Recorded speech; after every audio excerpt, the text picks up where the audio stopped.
लोकसभा चुनाव 2024 काफी नजदीक है और शिवहर लोकसभा को वैश्य बहुसंख्यक जाति का संसदीय क्षेत्र कहा जाता है। इस शिवहर में वैश्य जाति की संख्या बहुत ज्यादा है, लेकिन वैश्य जाति की संख्या ज्यादा होते हुए भी लोकसभा चुनाव 2024 इस बार समीकरण कुछ अलग थलग दिख रहा है। जैसे मैं बताते चलूं तो आपके मोबाइल स्क्रीन पे 3 तस्वीर चल रही होगी। एक राणा रणजीत सिंह, 2 में योगी अखिलेश्वर दास और 3 में मंजू देवी। यह तीनों नाम कुछ इस तरह से हैं जो कि शिवहर लोकसभा पर अपना हावी जमा चुके हैं। और बात जब चुनाव की आती है, वोटिंग की आती है, तो लोग इस समीकरण पे टिकते हैं, जात के समीकरण पे।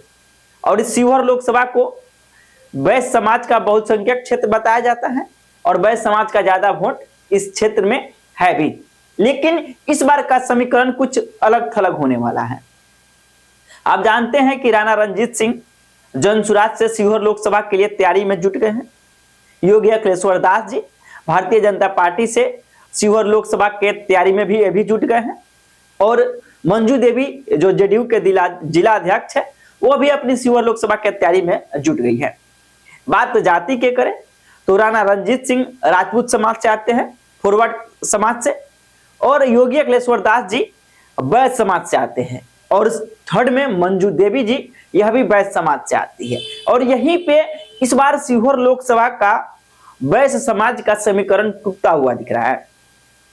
अगर बात 2 व्यक्ति की करें, योगी अखिलेश्वर दास जी का और मंजू देवी जी का, तो देखिए वैश्य समाज का समीकरण कैसे बिगड़ेगा। योगी अखिलेश्वर दास जी भी वैश्य समाज से आते हैं और मंजू देवी जी वैश्य समाज से आते हैं। लोग जब जाति पर वोट करेंगे, अगर by the way Bharatiya Janata party से योगी अखिलेश्वर दास जी शिवहर लोकसभा के लिए टिकट लेकर आ जाते हैं, जेडीयू से मंजू देवी जी अगर शिवहर लोकसभा के लिए टिकट लेकर आ जाती है, बशर्ते महागठबंधन का अगर शिवहर लोकसभा जेडीयू के खाते में जाता है, तो मंजू देवी को टिकट मिलना तय माना जा रहा है। बशर्ते अभी दिन है टिकट मिलने के लिए, तब देखा जाएगा। लेकिन इनको टिकट मिल जाता है योगी अखिलेश्वर दास जी को और मंजू देवी जी को, तो वैश्य का समीकरण टूटता हुआ नजर आएगा। क्योंकि वैश्य समाज में एक वोट एक व्यक्ति रहता तो एक तरफा वोट वैश्य को चला जाता, यह मानकर चला जा सकता था। लेकिन 2 व्यक्ति वैश्य समाज से आएंगे तो वोट यहाँ पर बढ़ता हुआ दिखेगा और जनसुराज से राणा रणजीत सिंह इसमें शिवहर लोकसभा में बाजी मार लेंगे।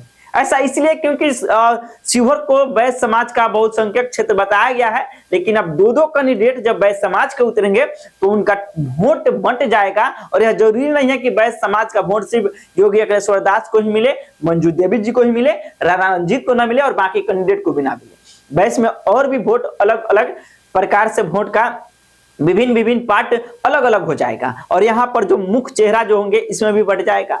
और राणा रणजीत सिंह फॉरवर्ड कास्ट से, राजपूत समाज से जो अकेले आएंगे तो शायद उनकी वोट की संख्या बढ़ती दिखेगी और शिवहर लोकसभा में बाजी मार लेंगे राणा रणजीत सिंह। इसीलिए अभी तक का समीकरण यह है, जिस ग्राउंड पे अगर हम घूमते हैं तो लोग बताते हैं कि जेडीयू से अगर शिवहर लोकसभा महागठबंधन के खाते के जेडीयू के खाते में जाती है तो मंजू देवी को टिकट मिल रही है। और भारतीय जनता पार्टी से सबसे ज्यादा चर्चा योगी अखिलेश्वर दास जी के हैं, जो भी वैश्य समाज से उनको टिकट मिलती है। तो योगी अखिलेश्वर दास और मंजू देवी यहीं पर पेच में फंसेगी और तीसरा बाजी मार लेंगे, वह है राणा रणजीत सिंह जो जनसुराज से शिवहर लोकसभा के लिए तैयारी कर रहे हैं। बाकी अपना राय भी लिखिएगा, क्योंकि वैश्य समाज से ही रामा देवी जो आती है 3 बार से इस शिवहर लोकसभा का सांसद रह रही है अभी और वर्तमान में भी है।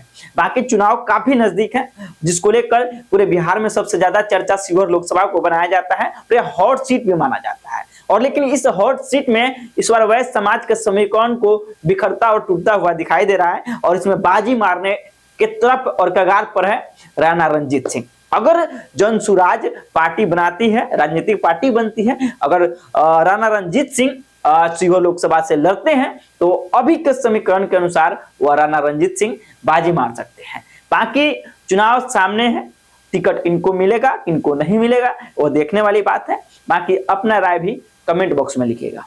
धन्यवाद। बाकी आप सामने देख रहे थे, वीडियो देखने के लिए आप सभी दोस्तों का बहुत बहुत धन्यवाद। जय हिंद और जय बिहार।